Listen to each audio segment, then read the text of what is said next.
السلام عليكم.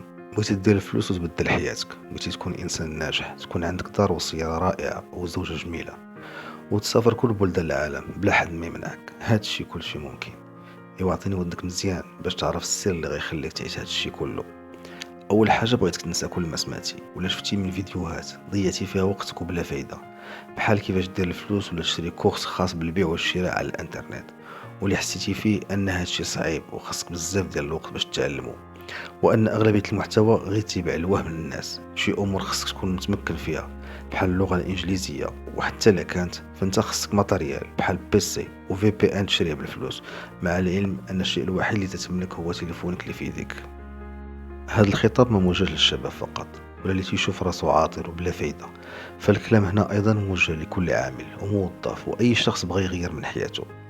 النصائح اللي غنقول لك هي نتيجة خبرة 20 سنة من العمل، واللي خلاتني نستافد فيها من تجاربي سواء كانت فاشلة أو ناجحة، وبها قدرت نغير مفاهيم كثيرة واللي استطعت بها نبني حياتي من جديد ونصبح عضو في نادي السعداء الجدد. فإلى عيتي من كل ما هو عادي ومتكرر ومن التسويف وبغيتي تذوق فاكهة النجاح، فهاد الشي ممكن وماشي مستحيل. نبداو على بركة الله. نبداو بالقصة ديالي. تزاديت في مدينة الرباط وقريت وخديت البكالوريا سنة 1998، وكيف كاع الشباب في ذاك الوقت كان الطموح ديالي ندخل الجامعة وندير القانون ونصبح قاضي أو حتى محامي. وبالفعل درت الدراسات القانونية وقريت عامين وخديت الذوق بميزات حسن، لكن في واحد اللحظة دخلني الملل والشك وحسيت بأن هذا الشيء باقي طويل، خصوصا أن نظام الإجازة القديم كان فيه 4 سنوات. تما قلت مع راسي هادشي ماشي ديالي وخاصني نبدل الشعبة اما للفرنسية او الانجليزية. وفي الاخير ما درت حتى حاجة من هادشي وجلست في الدار، وكانت هذه اول محطة فشل لي في حياتي.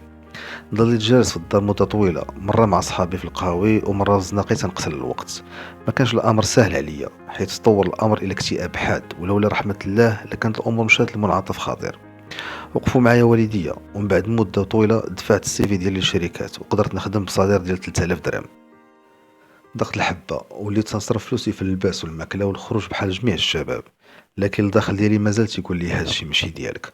وعلاش تخدم 12 ساعة غير باش تاكل وتلبس ولا تمشي للطبيب الا مرضتي؟ بقات هاد الهضرة مبرزطاني مدة طويلة، وفاش وصلت ل 30 سنة قررت نحبس هنا ونعاود النظر في حياتي، وقلت مع راسي ما يمكنش نكمل في هذا المسار. خصوصا وليت نحس انني بديت نكبر ووالديا عياو عليا بانني نتزوج، وكل مره تيشوفوا لي بنت الناس، لكن كان الهدف ديالي اكثر من هذا الشيء. وقلت لنفسي مستحيل نعيش داك الشيء ديال الافلام مع المراه بالزيتون والخبز وصالير اقل ما يمكن تقول عليه ثمن العبوديه الحديثه. واحد النهار بصدفه تنتصفح الانترنت ولقيت واحد الكوتش تيتكلم على كتاب ديال واحد الامريكاني تيموتي فريس واللي سميتو The 4 Hour Work Week، 4 ساعات عمل في الاسبوع. وما كنتش من العاكزين، قلبت عليه وقريته، وكانت كل صفحة كملتها تجرني لعالم آخر واستطعت نكمله في يومين. تما عرفت أن تفكيري كشخص قبل ما نقرأ الكتاب ماشي هو من بعد ما كملت الصفحة الأخيرة ديالو. وبالفضل ديال هذا الكتاب من بعد تيسير الله سبحانه وتعالى قدرت نغير مفاهيم كثيرة غلطة في حياتي، منها تدبير الوقت والمال وحتى الأصدقاء، واللي انعكس هذا الشيء عليا بطريقة إيجابية. وتمكنت في فترة وجيزة ننظم الوقت ديالي ونختار الطريق اللي غنهجها السنين الجاية. النجاح اللي حققته بفضل هذا الكتاب فتح لي مجالات كثيرة خلتني نترك العمل ديالي ونحقق ذاتي في مشروع خاص بيا براس المال صغير حتى ولا كبير، واللي أمن لي استقلالي المالي بشكل وفير، وقدرت نخدم معايا في جوج الناس اخرين، وما زلت نحاول نكبر المشروع حيت يلاه في بداية الطريق. كيفاش تصوروا هذاك الشعور ملي تتخلص من قيود منطقة الراحة وتتذوق اللا معروف؟ هذاك الشيء علاش قلت مع راسي علاش ما نفيش ناس اخرى بحالي باش تقدر حتى هي تغير من حياتها وتساعد راسها وعائلتها. الفكرة كلها خوتي تدور على تحقيق الحلم ديالك، وما تسناش حتى تحقق الظروف ديالو باش تحققه، لان هذاك الوقت دابا تمين عندك وما خصكش تفوت الاستمتاع به. ما تنقولش لك تسافر تخوي البلاد ولا تسلف المال ولا خصك تكون من عائله ميسوره ولا حتى خاص يكون عندك شواهد عليا في الماركتينغ وتسير المقاولات، لان اغلبيه اثرياء العالم اليوم ما كملوش القرايه ديالهم.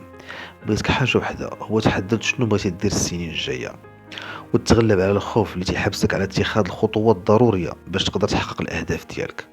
كاين اللي غيقول هذا الكلام كاع تنعرفو وسمعناه بزاف د المرات، واللي خاصنا حنا اليوم هو الفعل باش يتحقق هذا الشيء. خصك تعرف ان مساله الاكسيون او الفعل ماشي في يد الناس، على العكس في يدك انت، حيت ما كاينش صديقي اللي غيدق بابك ويقول لك ها كيفاش تخدم وتشري وتوجد امورك. هذا الشيء ما صعيبش، ممكن ديرو بوحدك بشرط واحد، هو التحرر أولا من أفكارك المسبقة والتعجيزية لذاتك، لأن كل هذه الانطباعات اللي واخد على المحيط ديالك تيعرقل لك المسار ديالك. مثل صعيب أنك تنجح في هذه الظروف بسبب نقص المال ولا انعدام الأفكار الجديدة ولا حتى الخوف من فشل أي مشروع غتقوم به في المستقبل. المفيد هنا أنك تنظم وقتك وتخلي النعاس معطل والفرجة لوقت متأخر في أشياء ما غاديش تفيدك. وتاني حاجة هي توفر شوية د الفلوس باش تقدر تزعم ودير المشروع ديالك. وهاد قدر المال اللي غتوفرو ماشي ضروري يكون كبير. ناس كثيرة تنعرفهم بدات ب1000 درهم وكبرتها حتى صارت 20,000 درهم، ولاو دابا تيملكو كراج وسيارة باش يهزو السلعة ديالهم، ولاو من كبار تجار الجبنة في الدار البيضاء. العبرة ماشي بالمال ولا الكلام العاكسين خصني راس المال كبير. شنو فائدة هاد المال الا كنت انت براسك فنيان؟ ولا حتى شنو اللي غيضمن لك انك ما تخسروش في امور تافهة ومالها امان؟ توكل على مولانا ودبر على شي بركة من الفلوس وفيق بكري وقصد اماكن السلع بالجملة وشوف بعينيك شنو اللي مطلوب عند المستهلك المغربي. شوف المعلمية شنو تيشريو، حاول ما توضعش بيضك كله في سلة وحدة.